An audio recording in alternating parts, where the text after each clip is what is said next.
Alright, this is a game that's gonna turn 20 in March. It's called Never 7, The End of Infinity.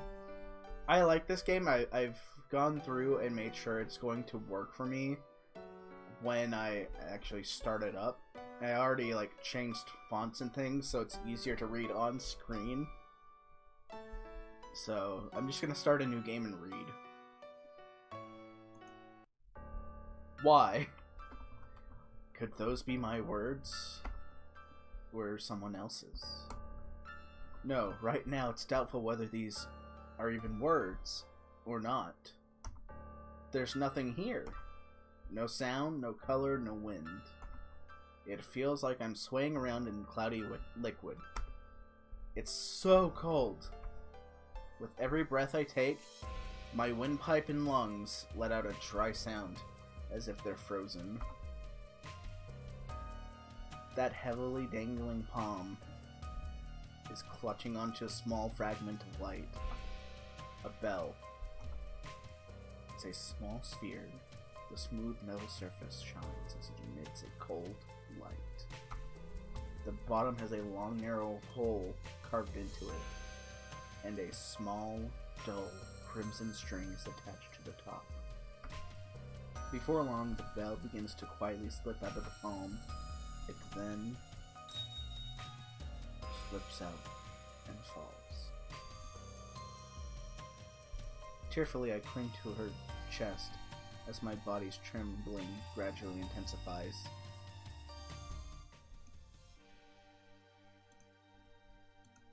In my arms, I can feel her cold, wet skin. Her thin limbs are stiff. Looking at her ghastly, pale, almost transparent cheeks, I feel like she might shatter into 1,000 pieces if I touched her cheek. As if she were a doll made of glass, she has already stopped moving. She doesn't speak or smile. With her radiance and warmth completely gone, all that's left of her is an empty shell. A completely empty shell. Today is Saturday, April 6th, 2019. I've lost her. Why? Only that hoarse voice fills this empty void.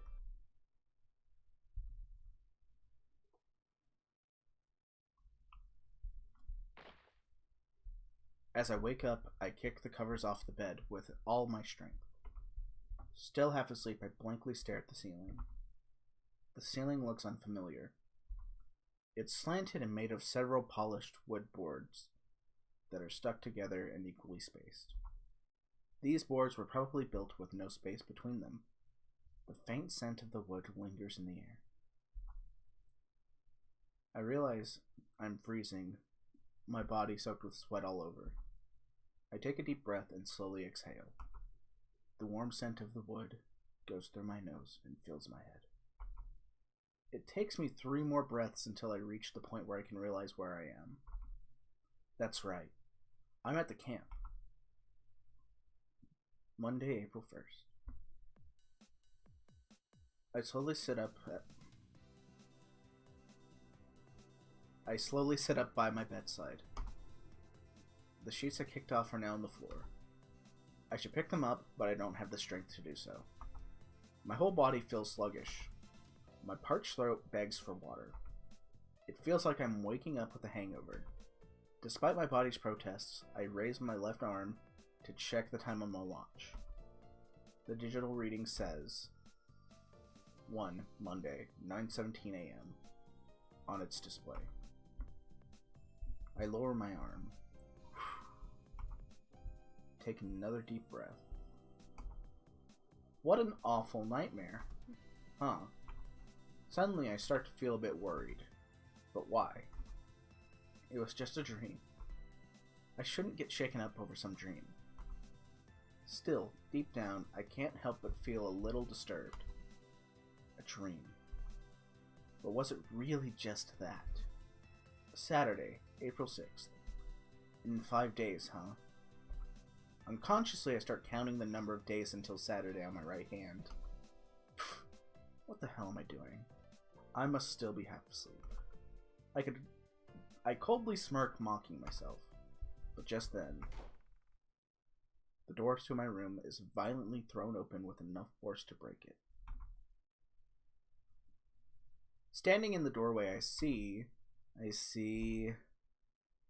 Who is she again? All of a sudden, she says something. What's going on? She sounds like she's frantically chasing after something. Why? The girl repeats herself. Obviously, I have no clue what she's talking about. Come again? I think I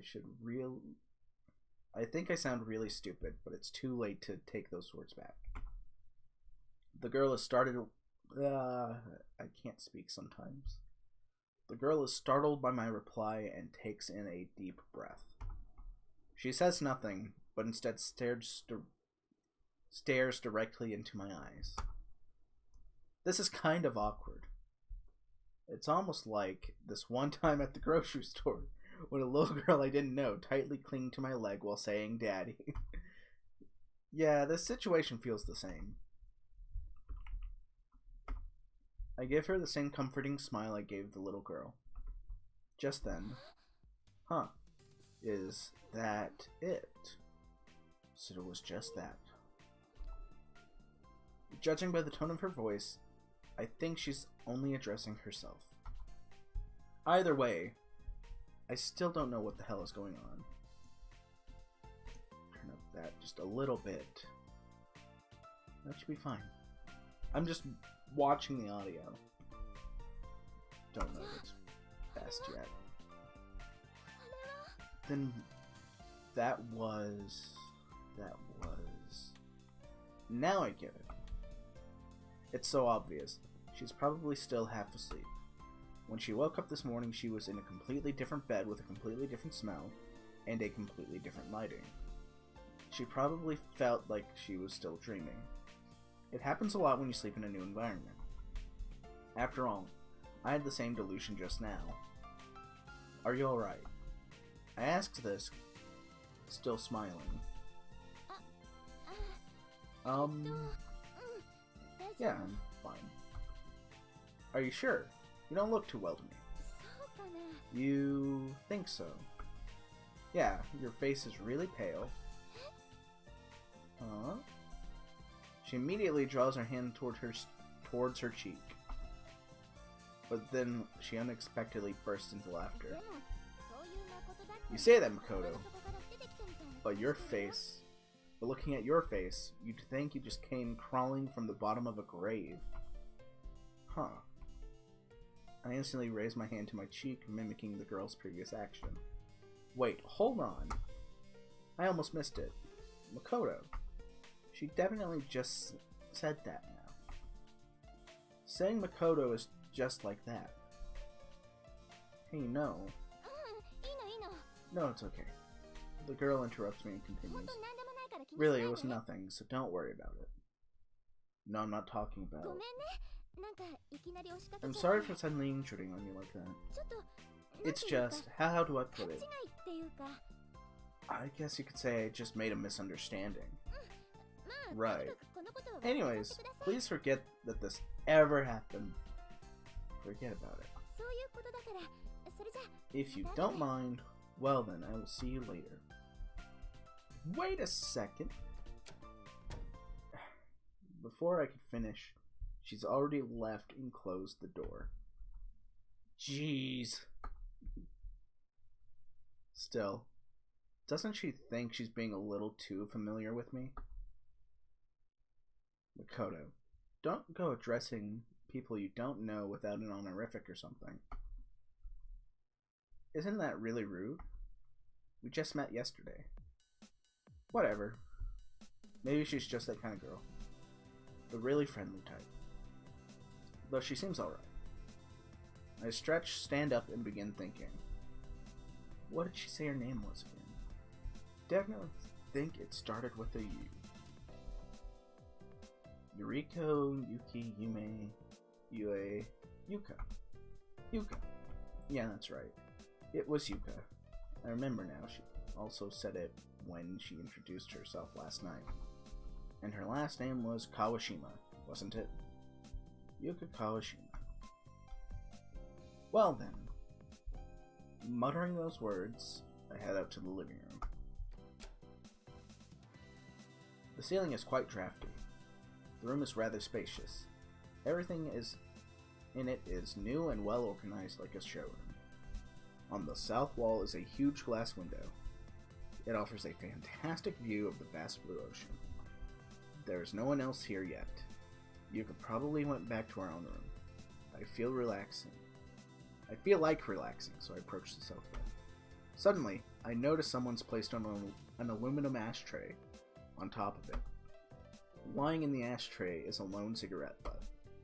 Jeez, what kind of idiot put an ashtray here of all places? I pick it up and place it on top of a round table in front of me. With that, I sink to the soft sofa. Beyond the huge glass window, the morning sun shines in from the east, its reflection sparkling on the ocean. It's quite a breathtaking scenery. Positioning myself so that I can see it better, I blankly stare at the ocean for a while. I try to pull my thoughts together. First, the camp. Well, I say camp, but this isn't for a school club or anything. This is seminar camp. In all of my 20 long years of life, this is the first time I've ever had such a bizarre nightmare. In all my 20 long years of life, this is the first time I've ever heard of such a bizarre camp. Truthfully, I don't really understand much about my college's various systems, as I skipped classes often. At the start of last month, when final exam results and the list of those who were or weren't advancing to their next grade were posted, I quickly peeked at the board and saw roster of Literature Department Psychology major seminar members.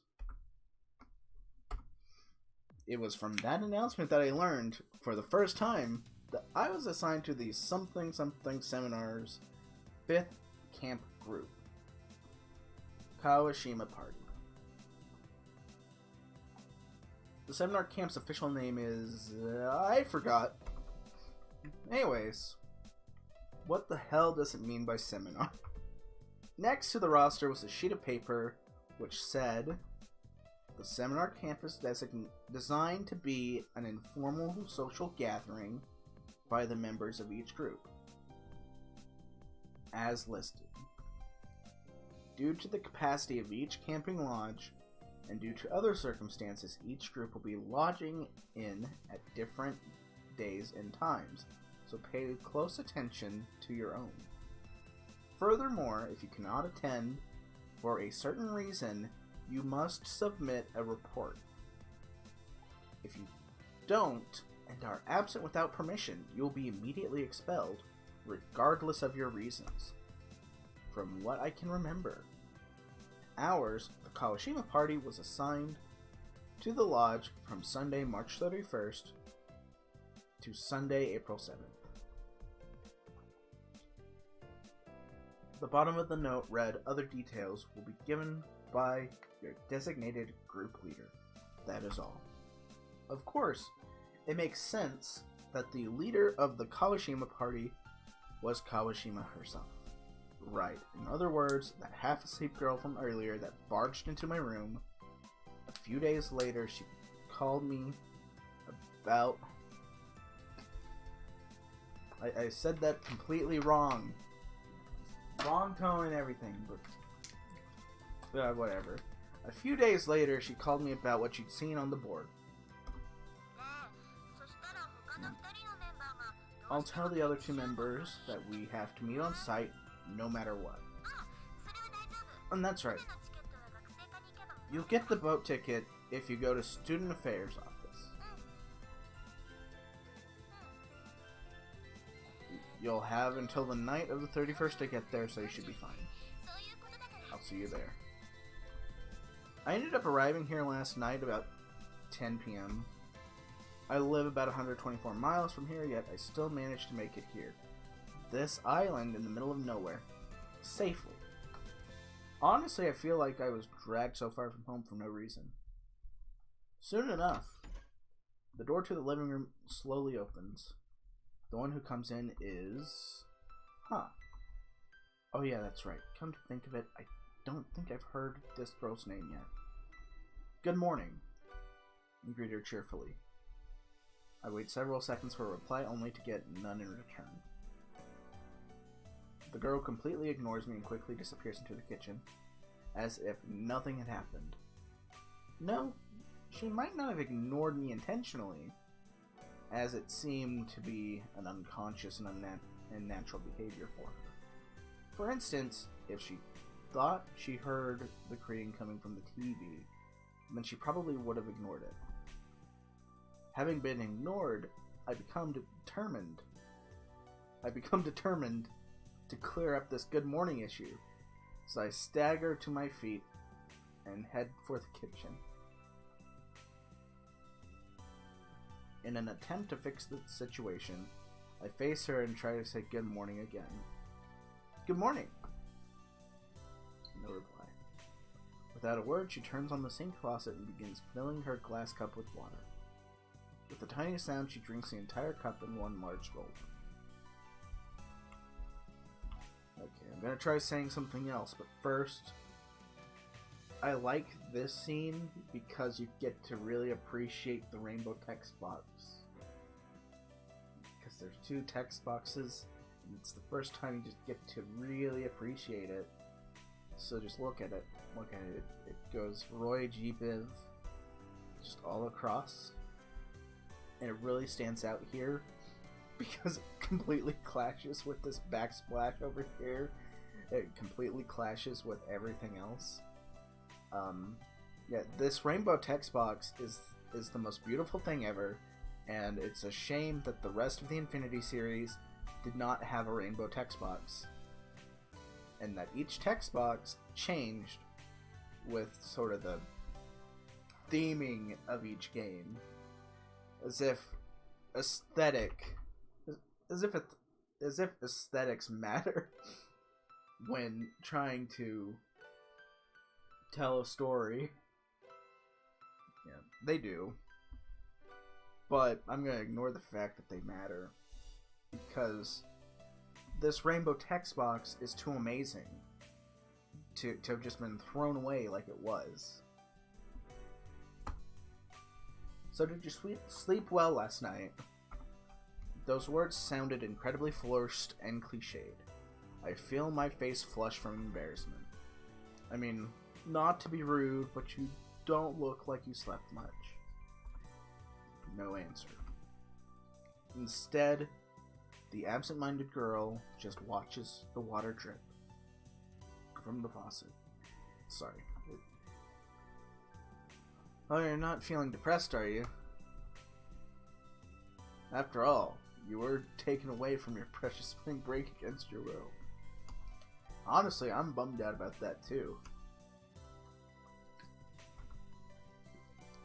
But you know, it can't be helped. It's too late now. So let's make the best of it, okay?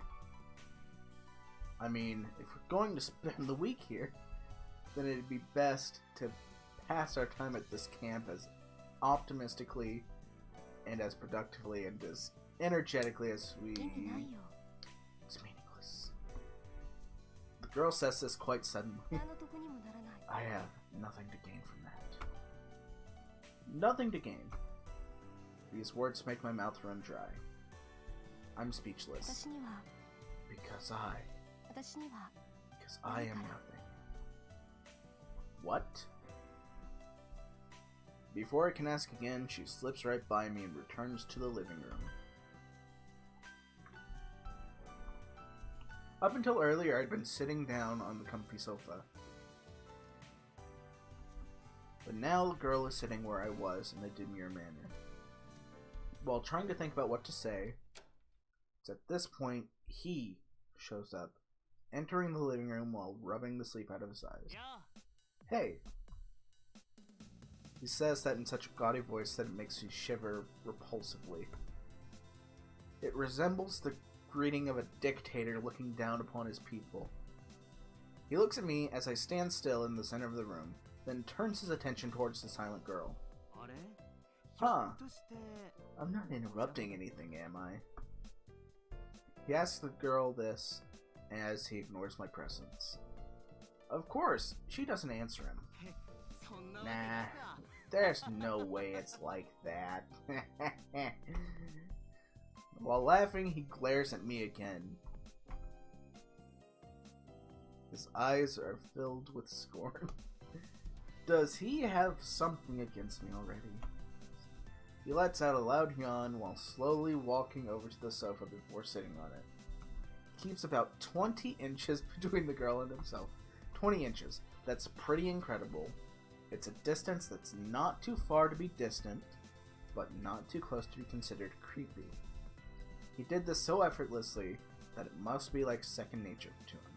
A process that's imprinted and stored in his brain, such as unconsciously controlling a car or bike would be. I suppose this is what you call a master. This guy's the only one whose name I'd heard before coming here. Okihiko Aida. If you were a student at my college, you would have heard his name at least once. I bet that if you asked somebody off campus, they'd have heard of him. The son of the Aida financial group. In any case, the upper-class Aida family live lives that us working-class people can only dream about. As Okihiko is the family's heir, it has been arranged for him to become the head of it someday. In school, you couldn't have gone a day without hearing gossip about him.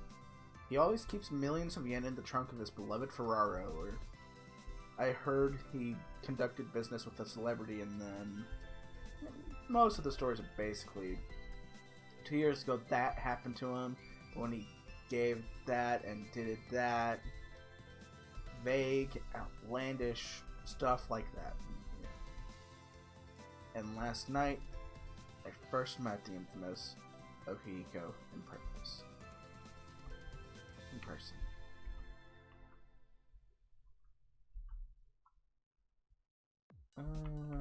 I'm actually debating this. I'll do this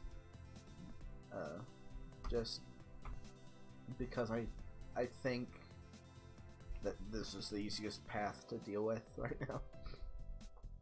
When I arrived here, it was a little past 10 at night. The exterior lodge was illuminated by moonlight, and my imagination ran wild as I was awed by its beauty, and how much bigger it was than I thought it would be. When I heard of a college-run lodge, I just assumed it would be painfully cramped and extremely dirty, like a really cheap rundown motel. Clearly I was wrong. There's no way the college would own such a luxurious property just for this camp. Maybe it's a vacation spot for the college's staff. That's what I was thinking as I opened the front door. The room was filled with a mysterious atmosphere that seemed uncharacteristic. A lone girl was sitting on the floor, clutching her knees. I saw another sitting at the dining room table, spacing out while resting her chin in her hands. A man was reclining on the sofa, swirling a wine glass in his hand. No one spoke to each other. I don't even think there was any conversation to begin with. It was completely silent. No, I could occasionally hear the faint sound of the man gulping down his wine, but that was it. Before long, the girl at the round table noticed me. Ah, glad you can make it. It's what she said. From the way she said it, it seemed like she was much more tired than me. You're Makoto, right? Makoto Ishihara. Yeah. It's nice to meet you.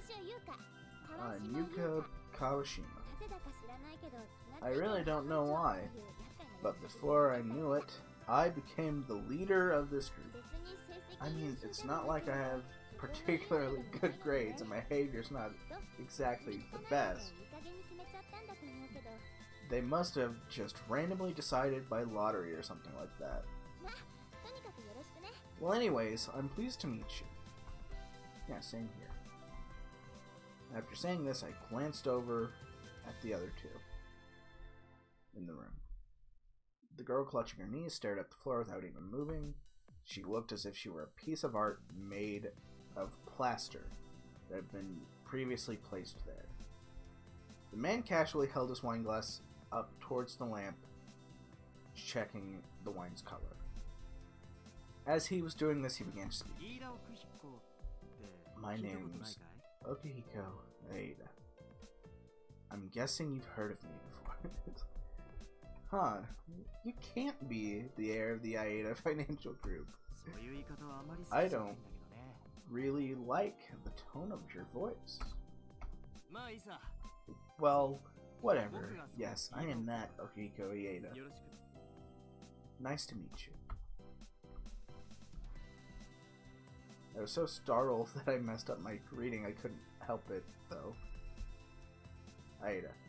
I couldn't believe it was the famous Aida that was in the same group as me. Suddenly I began to contemplate whether or not to fake an illness so I could go home. I was beginning to feel depressed. After that, we barely exchanged a single word as we went to our beds. In the end, the girl clutching her knees never said a single word. Hey, Okihiko. I addressed him again. Yeah, I'm bored. I might as well attempt to strike up a conversation. He seems interested enough.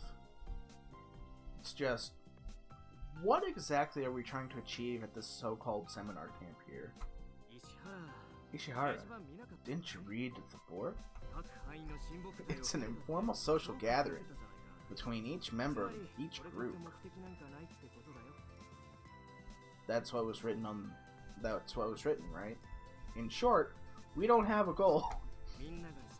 If we all get along and become friends, then it's okay. That's it. That's it?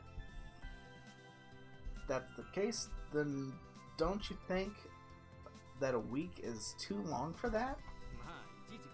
Don't fuss over minor details. I don't think this is so bad. As if to emphasize his own point, Okihiko continues with this. Don't you think so, Haruka-chan? Haruka. I see. So Haruka is that girl's name. Don't you think so? This face is a mood. This face just deadpan, like no fucks given. Okihiko gives Haruka an attempt of a smile that's refined yet heartfelt. Just then, the smell. I hate it. She suddenly speaks. Huh. His jaw drops. I don't think he's used to being so utterly ignored. The smell. Haruka glares at the aluminum ashtray that I placed on top of the round table earlier. Oh, it's a cigarette, I see. So you hate the smell of cigarettes, Haruka-chan. Haruka gives a slight nod. Now that you mention it, shouldn't the flames have already gone out a long time ago? Ishihara? Do you really think that the smell of cigarettes is something that simply disappears just like that? A frequent smoker may not realize it, but a non-smoker notices it instantly. You should be more careful, so you don't bother others. Hey, hold on, I don't smoke. Damn, you have not a speck of decency. Do you? I'm telling you, it wasn't me. Don't try to fool us. Let me ask you something. Who was the first person to enter this room this morning? I was, but when I came in, that ashtray was already there on top of the sofa. Oh no. Oh ho. That's it. Well, I guess we can believe you. In return, I declare that from this day onward, the inside of this lodge is strictly a non-smoking area. You'll abide by that, won't you? Damn it. You don't believe me at all. Just as I'm about to retort, Haruka quietly stands up. You watch in silent anticipation as she slowly takes the aluminum ashtray and walks towards the kitchen. Just like that. Though I can only see her face in profile, I can tell that she is very angry. There's a cold, harsh glint in her eyes. I'm gonna stop the recording here, just for the sake of keeping them shorter.